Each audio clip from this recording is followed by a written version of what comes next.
Well, it is just about 8:40, and we have a warning right now for pet parents this morning. As the weather heats up, we always have to remember our little four-legged friends. Yes, we do. Hi, guys. Dr. Nikki Eaton is here. You know her from the Animal Hospital of Polaris. Who is this, Nikki? This is Sydney. This is my dog. Oh, Sydney, you're so sweet. Yes, she is. She's a good girl. And the warning this morning is just be aware.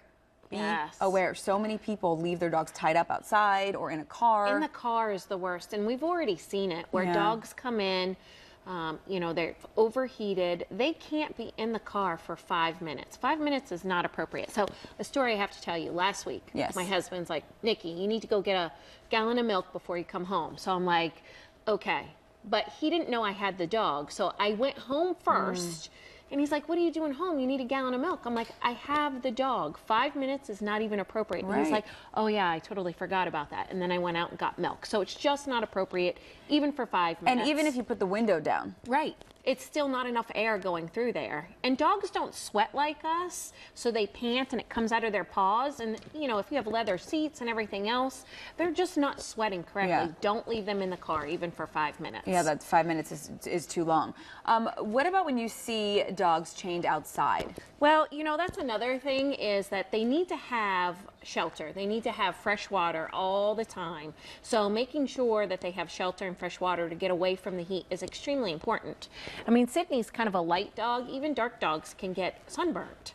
So you don't want yes, you don't want that to happen. So make sure that they have some sort of shelter to go into. Now, as far as walks are concerned, because I've noticed with Boo and Edison, I'll take them out, and some days it seems like they're willing and ready to go, and they can walk for 20, 25 minutes. Other days they seem to be panting. What do I need to look out for to make sure they're safe during our walks? So the big thing is look and see how hot it is, but if you can't walk on the pavement, your dog can't walk on the pavement either. So if you take your shoes off and you're like, you know how you do that sometimes, ouch, ouch, ouch, don't make your dog walk on the pavement. Go on the grass or something like that.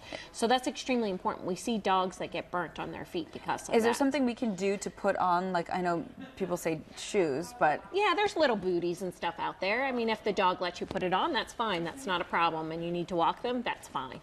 And what else should we be aware of as far as the heat and our pets? The smushy face breeds, the boxers, the bulldogs, they cannot be out for very long at all. Let them go outside, go to the bathroom, and bring them right back inside to the air conditioning. Those dogs tend to overheat much quickly because their airways aren't as big, so they can't release the heat from their body as quickly. Do you have any tips on what we can do inside the house? I know, I remember you told me about putting ice cubes possibly in the water dishes. Yes. Which is nice because then they'll fish them out and chomp on them during the day. Is there something else that people can do? Because I know everyone's concerned with high cost of air conditioning and running your air conditioning all day, but you also have to worry about the dogs being overheated in the house. Sure. So Kong toys, I always tell people you can put peanut butter in there and freeze them, but you can put water in there and freeze it too. So if they make a mess, it's just water that's actually coming out of there. So people do that too to help decrease the temperature with the dog. So now, what are signs that your dog does have sort of heat exhaustion or something? So like that? A lot of times is that you'll see heavy panting or no panting at all. Okay. Heavy salivations, lethargy, vomiting. If you see any of that, bring it to your vet right away. You can do cool water, but don't do ice water, because if you drop their temperature too quickly, it actually harms them. Oh, okay. And another trick I tell people that you can do too is rubbing alcohol on their paw pads actually helps bring their temperature down a little bit. Really? Too. Yeah. Rubbing alcohol on paw pads. Yes. Huh. All right. Okay. That's a really good tip. Thank you so much, Nikki. Thank you. And yes, make sure that if you see any of those signs, take them to the vet, because it's better just to say I don't know and look than to miss something. Exactly. All right.